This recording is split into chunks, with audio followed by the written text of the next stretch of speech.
Hello and good morning. And with me today, I've got Dr. Priya Virmani, who is a very special woman. She's a political and economic analyst. She's a writer, a social entrepreneur. She contributes to print, radio, and television, and she's also a TED speaker and an international speaker. She gives a lot of talks on disruptive economics, politics, psychology, social entrepreneurship. And finally, she's the founder of Paint Our World, which is a children's charity that empowers society's most undeserved children. Priya, it's an honor to have you on the show. How are you? Thank you so much, Gulrukh. A wonderful afternoon, and it's great to join you. Fantastic. You know, Priya, you are such an accomplished and broadly experienced person. I mean, it's absolutely amazing what you're up to. Having known you even on a personal level, I've managed to get bits and pieces, but there's so much you're doing. You're actually raised and educated in India, is that right? Yes. Thank you, Gulrukh, for the very humbling introduction and for the light you have been to me in a personal capacity as well. Bless you. Whereabouts were you raised and educated in India, Priya? I spent most of my childhood in the city of Kolkata, which is also better known as the city of Mother Teresa, Yes. where she lived and where she breathed her last. And I spent part of my growing years also in the city of Delhi, which is the capital.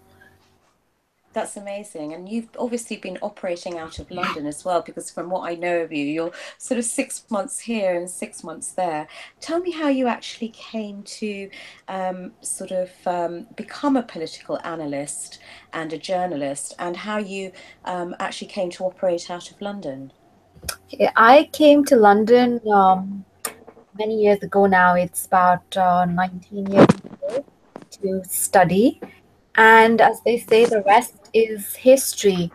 So while I was doing my PhD in media economics at the University of Bristol, that's when I really began gaining traction on current affairs and mainly to do with politics and economics. Post my PhD at Bristol, I was lecturing in university and I was a senior lecturer. And that's when I began as a contributor to the Guardian newspaper. Then the BBC approached me. Then I began also writing for the New Statesman here in London and several publications across the globe, including the South China Morning Post, which is the primary English language newspaper in Southeast Asia, the National, which is a key English language newspaper in the Middle East, Business Week in India, and many others. That's amazing. What an incredible repertoire of publications and broadcast outlets. What inspired you, though, Priya, to actually become, personally speaking, a political analyst? I mean, that's quite a heavy role. And in India, I suppose a lot of women don't kind of think about doing that on a general basis, although obviously now we've got so much in terms of gender equality that's happening and women coming into roles that normally might have been attributed to sort of the male gender. Why did you choose to become a political analyst? I saw that even people often ask me, actually, they say, are you a communist? Are you a capitalist? Are you right wing? Are you left wing? And when I look closely at the isms, and the more closely I have looked at all the isms and all these intellectual, theoretical constructs, which on paper are pristine, yet I see that their downfall in practice and in implementation comes because of the excesses of human nature. So for me, exploring politics and economics, which I was taught even in school as a very fundamental tenet, is all about the fact that human wants and needs are insatiable. When one is satisfied, another rises, and that is what sets the entire engine of the economic machinery into motion and keeps it perpetually in motion. So for me, looking at economics and politics was fundamentally about gaining an insight into human nature, a more acute, a more nuanced insight into how human beings operate in different circumstances, whether it's politics, economics, the cultural scenario, what our excesses are, how those excesses crossfire, backfire, compete, and where my emphasis is collaborate with others. I also write a lot about women's issues. I'm very passionate about that. I don't consider myself a feminist though, because I would champion men's causes as well if I felt that they were being put in a weaker position in the power hierarchy. But I do feel that women tend to get a more raw deal, and hence I want to be a palpable voice for them, especially since I've lived my adult life in the UK, but I have lived my growing years in India, and sometimes I'm absolutely appalled at the contrast between how women are treated there, which is way more regressive than how women are treated in the West, even though, arguably, in the West too, we still have a long way to go. So, one case in point I'd like to share, which is an article I wrote on dowry in The Guardian. So, it was on cultural issues, on women's issues, and dowry is the age old practice that has been handed down through the generations in Southeast Asia, sorry, in South Asia, where a woman upon marriage, her family have to literally pay the groom and his family, and that continues to this day. And I remember the article I wrote, it's about 800 words, and I got a tremendous response to that. And this one email in particular always encourages me, where this lady said, I am being harassed by my in laws for years. And after reading the article for the first time, I had the courage to stand up and speak to my mother in law and stand up for myself. So for me, that was a very powerful and meaningful way in which I felt 800 words actually made a difference to somebody's life in an everyday, palpable, concrete sense. That's absolutely amazing. Thank you for sharing that so eloquently. There's a lot of content there, and yes, absolutely. There is a lot of issue going on in terms of sort of equality between the genders right now, and for you to be able to write such an important article on something like dowries is really key. For us to understand, just how deep these gender differences go. But, in terms of you having studied to become a political analyst primarily before obviously sharing that information via journalistic avenues, did you find that you had some sort of opposition from your peers when you were studying this? I did my entire higher education here in the UK, and fortunately, I did not encounter any sort of gender bias during my years in the university. None at all that I have picked up on. That's brilliant. But back in India, I mean, obviously you have family there. What were their thoughts about sort of what your achievements were, and how you would fit in with the general sort of status quo of Asian culture? Well, my parents have always been very encouraging and progressive in outlook. My father always said that I am both his son and a daughter. And there would be, humorous times at home when sometimes we would hear stories of how girls are ill-treated at home, and my father would, of course, it was piercing to hear, but my father would counteract and say, "Please come and see how my daughter rules the home," kind of thing. But no, my immediate family were always supportive and happy and proud.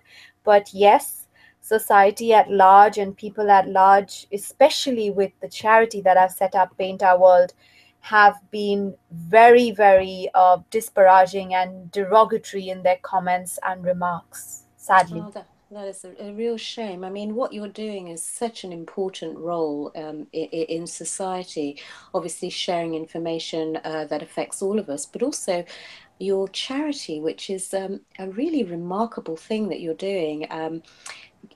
I'd like you to obviously tell our listeners about it first, and then let us know what inspired you to actually set up that charity and how it actually operates in its aims. Sure, thank you, Gulrukh. So yesterday was Diwali, and I met up with some Indian friends for a wonderful Diwali dinner, and we began speaking about India and some issues that challenges that we face, and Paint Our World became a part of the discussion. And when I spoke about the fact that we have 153 million girls and 72 million boys, and these are the official figures released in 2007 by the Women, Child and Health Ministry in India. That these are our numbers of children that are on the streets, railway station platforms, etc., and abused. Even the Indian guests at the dinner yesterday were really taken aback and appalled. And just to put the numbers into context, that means more than the combined populations of the UK, Germany, France, and half of Spain. So for Wow. me, if a country like India that is overarchingly on this cusp of absolute developmental emergence is to develop in ways that are complete, holistic, progressive, meaningful, we can't elide and take away these children, our most vulnerable children, whom we are failing day in and day out, and who are exposed to the absolute atrocities of the worst in our society by being left on railway station platforms and streets and become part of, the underbelly of our urban sprawl. So, Paint Our World, what we do at Paint Our World is we work with children who have been rescued from such areas and from such lives. We work very powerfully with the power of compassion to empower them so they are able to have happy, imaginative, fun filled, learning filled childhoods that position them best for a purposeful adulthood. Wow, amazing. I mean, having traveled around India and seen so many of these young children, I mean, many of them also homeless, sleeping on the streets and, eating on the streets. It just makes me so happy to know that there are people like you out there who are running charities that help them. I mean, recently I saw that film Lion, Yes. which obviously in some way it is kind of connected to what you're doing, because the story of that young child who just got completely lost on the railway system, and then obviously the wonderful and interesting ending at the end, which I won't spoil if nobody's seen it, but put it this way, I had just tears bawling out of my eyes as I was watching it. And when you tell me, and you've told me about some of your work in person, I am so deeply touched by what you're trying to achieve, though obviously it might be quite a difficult thing in some ways. I mean, tell me a little bit about some of your achievements within the context of creating that charity and some of the tangible results that you've had. Okay, I will share some of the key challenges and how opportunities arise from challenges as well. So, people often ask me, they say, Priya, it must be really hard for you to work with children who have come from such a traumatized background. What's that experience like? But I would like to share that the experience of being with the children has been one of my most heart nurturing, soul lifting experiences. And unlike the perception that charity or this work might carry, it is often, a lot of the time, a lot of fun. So we focus on the present and we work through the past to empower the future. So it's about the positive transformation that we focus on, that the caterpillar struggles each of us have are not something to be shamed about or to shy away because of, but to take pride in, because it is that struggle that is responsible for our unique butterfly wings. So, this is the message that we give out to the children, and being with them is absolutely fun filled and phenomenal. And all my friends and all our team members would vouch for that as well. Where the challenges have been and still lie is working in India, working at the grassroots level, especially after being here for so many years, being a young, single, professional woman and going down to the grassroots and working with them. I have had remarks that have been condescending, patronizing at best, and cruel and absolutely unacceptable at worst because of my gender, because I am a single woman, because I am well educated, but have chosen to be a social entrepreneur and work in very difficult, as I call them, umbra areas of society. So these have been challenges for me. But however, I feel that, taking the challenges face on, and there are tough days, but I pull myself back up, not shying away from them, but being in the arena with them. Hopefully, I am to some extent challenging mindsets in my own example, hopefully, inspiring some others along the way. And that really matters to me and powers me. Another point that I'd like to talk about, which is extremely important, is the challenge I have about putting across the value and the crucial importance of the work of Paint Our World, which is emotional empowerment. Most people, especially when we look at developing countries and poverty, will say we're happy to support food, clothing, shelter, possibly even schools, but they don't understand the necessity of creating an environment for every child which is nurturing, which is about dignity, respect, and safety, and which is about well being. So, for me, if you are a parent, food, clothing, and shelter would be the basics that you would think of providing. When I talk about you giving your child a good upbringing, you will be looking at so much more and all else holistically.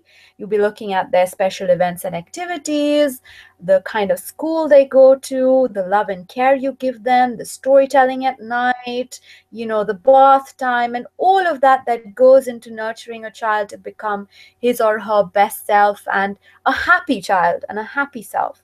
So for me to put across the importance of emotional empowerment, especially for our most traumatized and vulnerable children, Yeah. is the message of giving our children a life, not simply keeping Yes. them a life, which is what just the food, clothing, and shelter does. Absolutely. That's just beautifully and eloquently said. I can hear a bit of feedback. Do you have your volume up? Hello? Mine. Hi. I was hearing a feedback loop of my own voice there. It's okay. It's gone now. As I was saying, Priya, that was very eloquently said and very, very powerful. I totally understand the challenges that you might be facing there, and obviously to have very clear and defined ideas about how you proceed amidst all those complexities of A, gender issues, and B, naturally, having so much monetary imbalance in a place like India, where you've got people who are so wealthy, and then on the other side of the fence, you've got kids living on the street, which would be, I mean, literally unheard of to a degree in the West, as much as possible. My When I go there and I see that, I feel really, really upset that not enough is done really about children who are literally eating off the street. They're sleeping on the street. They just don't have any shelter. Um, and Yes. some of them, when they grow up, obviously they lead lives of crime and things like that because it's difficult for them to survive. What you're doing is phenomenal, and you're contributing such a huge amount to relieving poverty and offering opportunity to these young children.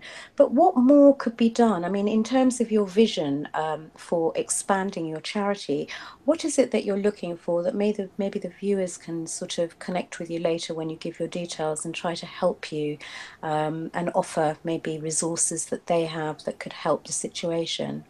Thank you so much, Gulrukh, for this. So, with Paint Our World, what we have developed is a very cost effective, scalable model. And our strength is the fact that we have seen results that are both visible and measurable.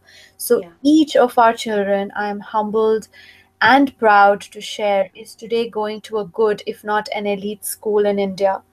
Each of Yes. our children is growing up to be a unique, separate little individual. Some of them love dancing. There is one girl who is especially a wonderfully articulate writer, very sensitive writer.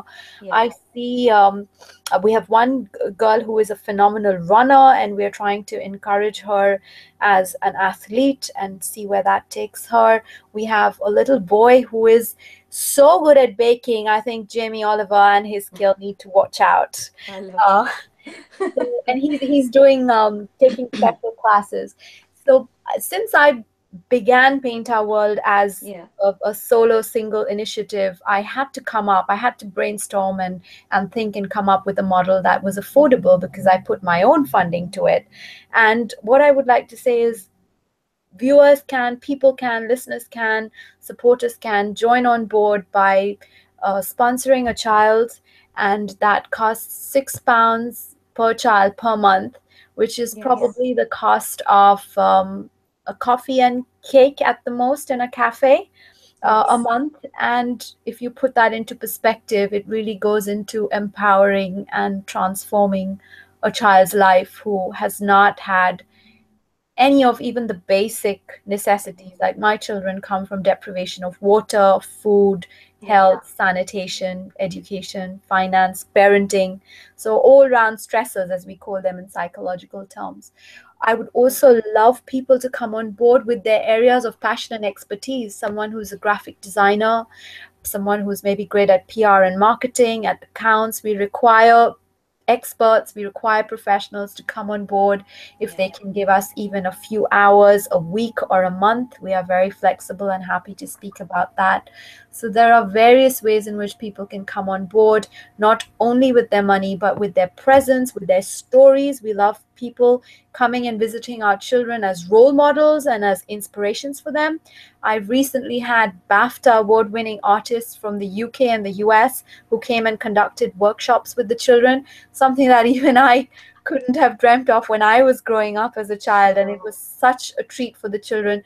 And they'd never charged me a penny, they did it entirely out of generosity of heart.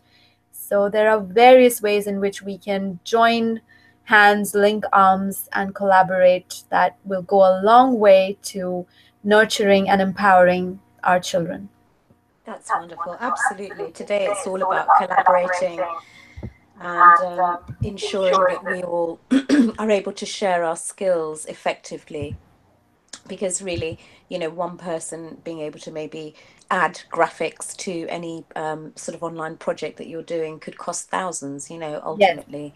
Um, and so many people are skilled and think, well, if I want to contribute towards charitable projects, it means I have to give money. But that's really not the case. It's about, maybe pro bono doing, utilizing one of your skills, which just has exactly the same value. And I'm sure that after this call and we give the details, you get a lot of people contacting you because um, children are very important. It's very, very key to ensure that we do get them off the streets and we do provide a good future for them. Um, on to the next question. I know that you've recently been to Ladakh and Leh, and the reason I say it is because apart from the wonderful charity projects that you're doing, and obviously you're writing for magazines and sharing sort of for broadcast avenues, you're also a very good personal writer. Excuse me. And I followed some of your stuff, and it's absolutely beautiful. And I recently saw some of your images when you went to Ladakh and Leh, and I was absolutely mesmerized. Can you just tell us a little bit about it? Because a lot of people don't think about going there for like a holiday. They just think it's like a remote mountainous region, and unless you're some kind of mountaineer, you wouldn't go there. Or perhaps they associate it with tribal issues that have been around the region in the past, a bit like Kashmir, but of course that that's not necessarily something that would inhibit people visiting. Can you share a little bit? Yes, of course. Ladakh was an absolutely magical experience. Felt my most alive and my most present during my 10 days there. And I must say that I always felt that Switzerland and my favorites, like a little island called Gozo in the Mediterranean, were absolutely sublime places and the best sites of Yes. natural beauty that I had seen, and they are, but Ladakh far surpasses them. And if I could put it in a phrase, if God has made love to the earth, then that is in Ladakh. Ladakh is it. It was very, very striking, not only because of its breathtaking, beyond breathtaking natural beauty, but also because of the kindness and the goodness, simplicity, selflessness of the people and the local tribes there.